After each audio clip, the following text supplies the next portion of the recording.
किया, लोगों के सम्मान की लड़ाई लड़ा, गरीबों पिछड़ों दलितों की लड़ाई लड़ा और उसका परिणाम हुआ कुछ राजनीतिक लोगों के आंख की किरकिरी बन गया और लोगों की साजिश के तहत एक मामले में मुझे आपसे जुदा कर दिया गया। इसका मुझे बहुत ही खेद है।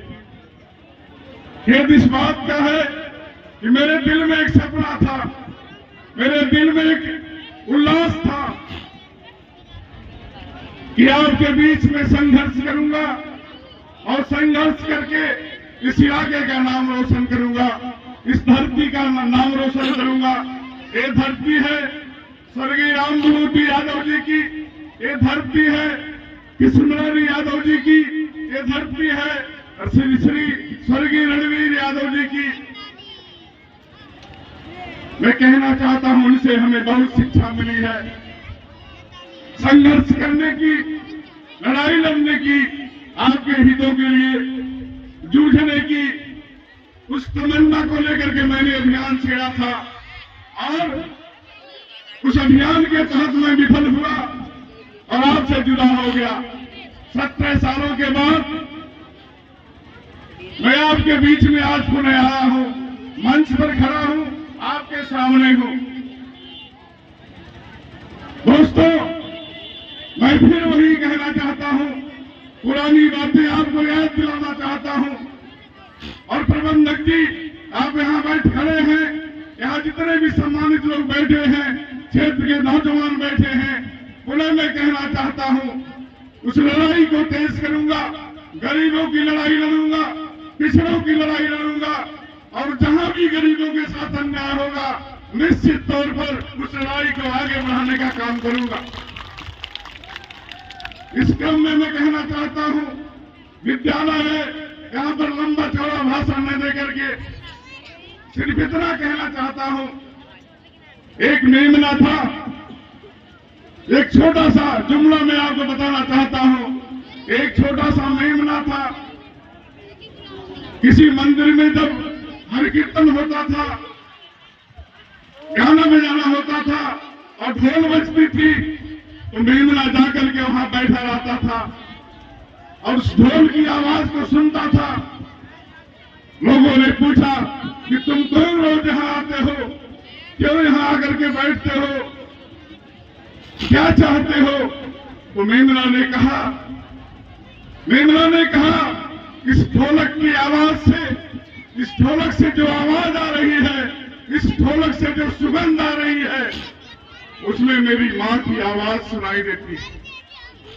इसलिए मित्रों, जब कभी भी इस इलाके में अन्याय हुआ है, पिछड़ों के साथ अन्याय हुआ है, गरीबों के साथ अन्याय हुआ है,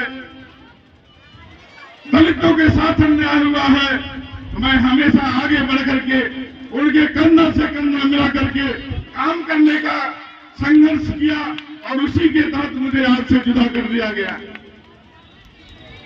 मैं इस बात को इस नाते कह रहा हूं, तमाम साथी जो यहां बैठे हुए हैं, तमाम बच्चियां बैठी हुई हैं, तमाम नौजवान बैठे हुए हैं, जिनकी उम्र जितनी है, सामने जो खड़े हैं, उतना मैं जेल काट के आया। निश्चित तौर पर मैं सुझाव देना चाहता हूं, आपसी छोटे मोटे मसले को बड़े बुजुर्गों के बीच में बैठ करके समझौता कर लेना, कहीं मुकदमेबाजी में मत फंसना, कहीं जेल जाने की नौबत न आए, जिंदगी बड़ी कठिन हो जाती है।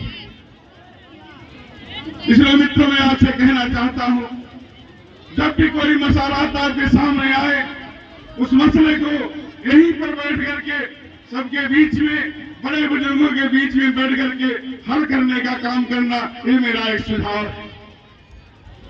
दोस्तों, मैं लंबी चौड़ी बात न कह करके इस विद्यालय के प्रगति के लिए, इस विद्यालय के ऊंचाई के लिए, जहां कहीं भी मेरी आवश्यकता होगी, हम आपके साथ खड़े मिलेंगे। इन्हीं शब्दों के साथ मैं अपनी बात को खत्म करते हुए कहना चाहता हूं नौजवानों से, नौजवानों, आपके अंदर जोश बहुत है, लेकिन होश मत खोना।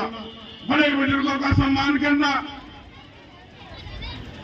अपने से बड़े बुजुर्गों का सम्मान करना, और कहीं भी कोई बात आती है तो उनके बीच में बैठ करके इस मसले को, जो भी विषय हो, उस मसले को हल करके यहीं पर निपटाने का काम करना, कहीं मुकदमेबाजी और जेल जाने की नौबत न आए। इन्हीं शब्दों के, क्योंकि मैं इस बात को साथ से कहता हूँ, जहां भी मैं जाता हूँ कहता हूँ, मुझे अनुभव है जेल का।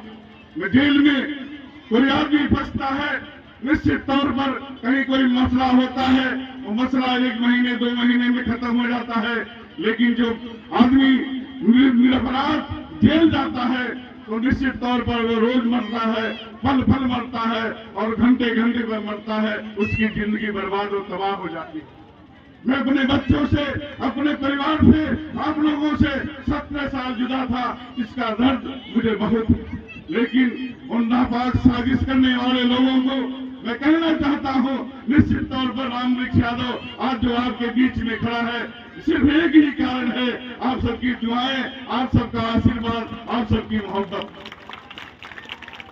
और इस मोहब्बत को कायम करने के लिए, इस मोहब्बत को के प्रति जागरूक रहने के लिए मैं आपके बीच में शपथ लेता हूं और कहना चाहता हूं, हम आपके साथ हमेशा खड़े रहेंगे।